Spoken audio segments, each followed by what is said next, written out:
అపోస్తలుడైన పౌలు ఎఫెసీలకు రాసిన పత్రిక 5వ అధ్యాయము. కావున మీరు ప్రియులైన పిల్లల వలె దేవుని పోలి నడుచుకొనుడి. క్రీస్తు మిమ్మును ప్రేమించి పరిమళ వాసనగా ఉండుటకు మన కొరకు తన్ను తాను దేవునికి అర్పణముగాను బలిగాను అప్పగించుకొనెను. అలాగుననే మీరును ప్రేమ కలిగి నడుచుకొనుడి. మీలో జారత్వమే గాని ఏ విధమైన అపవిత్రతయే గాని లోభత్వమే గాని వీటి పేరైనను ఎత్తకూడదు. ఇదే పరిశుద్ధులకు తగినది. కృతజ్ఞతా వచనమే మీరు ఉచ్చరింపవలెను గాని మీరు బూతులైనను పోకిరి మాటలైనను సరసోక్తులైనను ఉచ్చరింపకూడదు. ఇవి మీకు తగవు.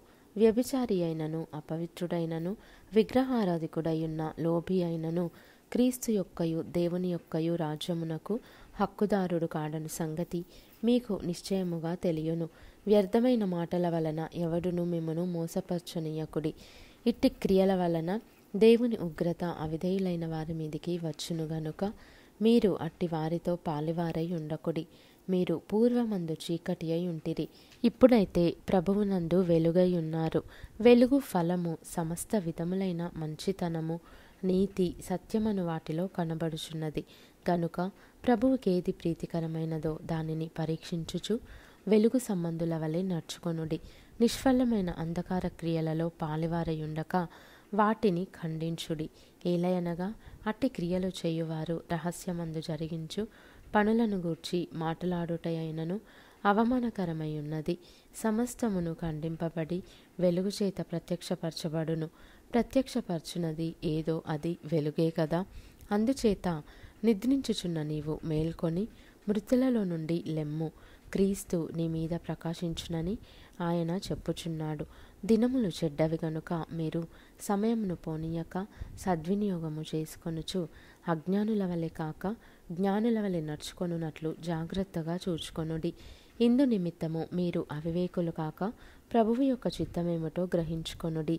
మరియు మద్యముతో మత్తులై ఉండకుడి, దానిలో దుర్వ్యాపారము కలదు.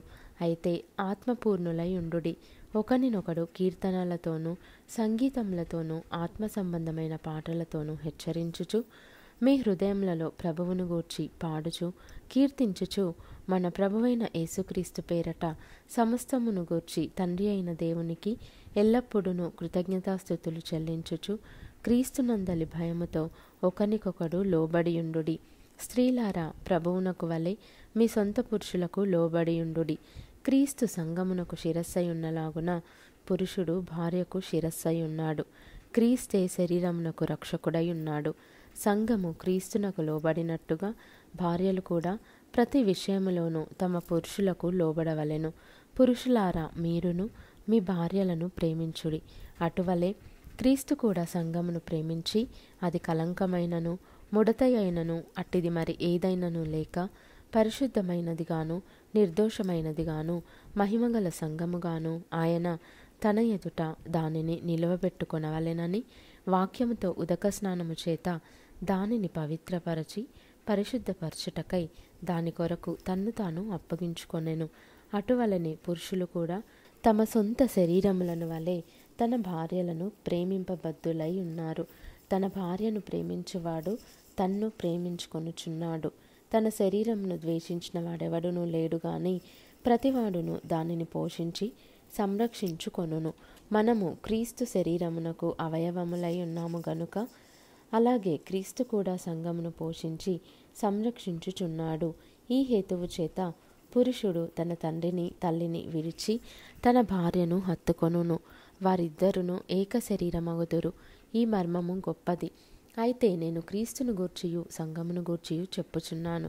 మెట్టుకు మీలో ప్రతి పురుషుడును తనను వలె తన భార్యను ప్రేమింపవలెను. భార్య అయితే తన భర్త యందు భయము కలిగి ఉండునట్లు చూచుకొనవలెను.